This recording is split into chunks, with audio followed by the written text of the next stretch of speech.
નમસ્કાર મિત્રો, સ્વાગત છે તમારું અમારી યુટ્યુબ ચેનલમાં। મિત્રો, પીએમ કિસાન યોજના સહિત વિવિધ ખેતીલક્ષી યોજનાનો લાભ મેળવવા માટે ખેડૂતોએ ફાર્મર રજિસ્ટ્રી એટલે કે ખેડૂત નોંધણી છે તે ફરજિયાત કરાવવાની રહેશે।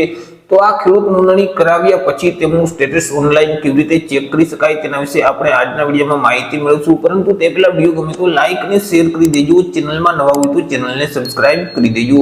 તો ચાલો મિત્રો, વિડીયોની શરૂઆત કરીએ।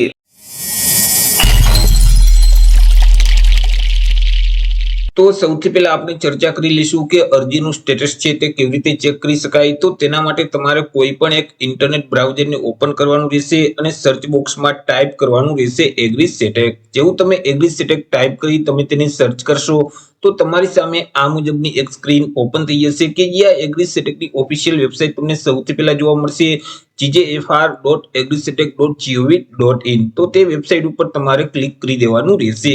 વેબસાઇટ ઉપર ક્લિક કરશો એટલે પોર્ટલ છે તે પોર્ટલ ઓપન થઈ જશે।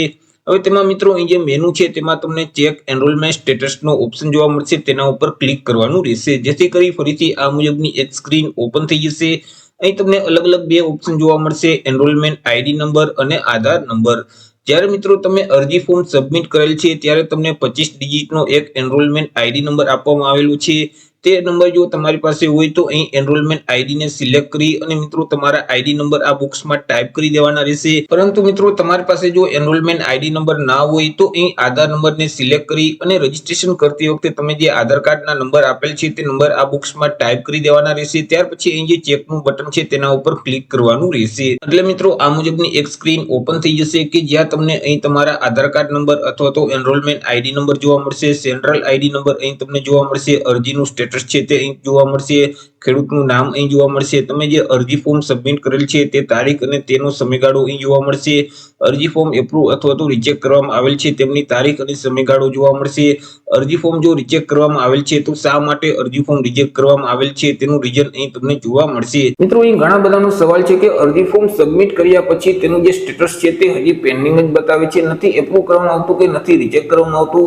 તો મિત્રો મોટા ભાગના ખેડૂતોના ફોર્મને એપ્રુવ કરવામાં લાંબો સમયગાળો લાગે છે। તેમ છતાં મિત્રો જો સમયગાળો વધારે થઈ ગયો હોય તો તમારા તાલુકામાં આવેલ જે ખેતીવાડી વિભાગની કચેરી છે ત્યાંનો તમે સંપર્ક કરી શકો છો। તો આશા રાખું છું મિત્રો વિડીયો પસંદ પડ્યો હશે। વિડીયો પસંદ પડ્યો હોય તો લાઈક અને શેર કરી દેજો, ચેનલમાં નવા હોય તો ચેનલને સબસ્ક્રાઇબ કરી દેજો।